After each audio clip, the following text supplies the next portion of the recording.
بسم اللہ الرحمن الرحیم۔ السلام علیکم، میں ہوں اقبال سحر اور آپ دیکھ رہے ہیں ریئل نیوز ورلڈ۔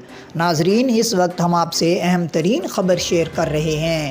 ایران میں ایرانی پاسداران انقلاب کی قدس فورس کے سربراہ اسماعیل زادہ پر اسرار طور پر ہلاک ہو گئے ہیں۔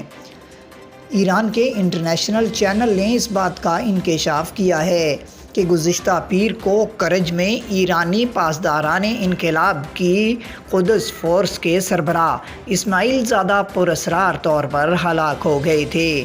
ذرائع کا مزید کہنا تھا کہ قدس فورس میں یونٹ 840 کے کمانڈر کی موت گھر کی چھت سے گرنے سے ہوئی، جبکہ ایک خاندان کا کہنا تھا کہ انہوں نے اپنی بیوی سے علیحدگی کے ساتھ نفسیاتی مسائل کی وجہ سے خودکشی کی۔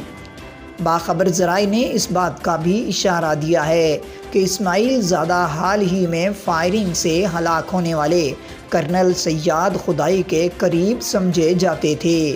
کرنل خدائی کو گزشتہ ماہ تہران میں ان کی رہائش گاہ کے باہر نامعلوم مسلح افراد نے گولیاں مار کر ہلاک کر دیا تھا۔ ایرانی پاسداران انقلاب کے کمانڈر میجر جنرل حسین سلامی نے پیر کے روز پاسداران انقلاب کی ویب سائٹ پر ایک پوسٹ میں ایک بیان میں کہا تھا کہ مئی میں تہران میں کرنل سیاد خدائی کے قتل کے پیچھے صہیونیوں کا ہاتھ ہے۔ سلامی کا یہ بھی کہنا تھا کہ سیاد خدائی کو صہیونیوں کے ہاتھوں قتل کیا گیا اور ہم اس کے خون کا بدلہ لیں گے۔ ان کا مزید کہنا تھا کہ دشمن وائٹ ہاؤس اور تل ابیب کے دل سے مہینوں اور سالوں تک خدائی کو گھر گھر اور گلی گلی پیچھا کرتا رہا، یہاں تک کہ وہ اسے قتل کرنے میں کامیاب رہا۔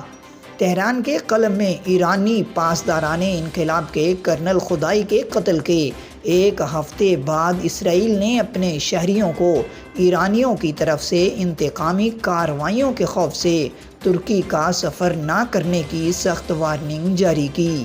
سرکاری میڈیا کے مطابق کرنل خدائی کی موت اس وقت ہوئی جب 22 مئی کو وہ مشرقی تہران میں اپنے گھر کے قریب باہر کار میں بیٹھے تھے کہ دو موٹر سائیکل سواروں نے انہیں قریب سے 5 گولیاں ماریں، جس کے نتیجے میں وہ موقع پر ہی ہلاک ہو گئے۔ مزید اپڈیٹ کے لیے ہمارے ساتھ وابستہ رہیں۔ اگر آپ نے ہمارے چینل کو سبسکرائب نہیں کیا تو کر دیجئے، بیل آئیکن کو پریس کرنا مت بھولیے تاکہ ہماری نئی ویڈیو کا نوٹیفیکیشن بر وقت آپ تک پہنچ سکے۔ کامنٹ باکس میں اپنے خیالات کا اظہار کیجئے۔ اسلام زندہ باد، پاکستان پائندہ باد۔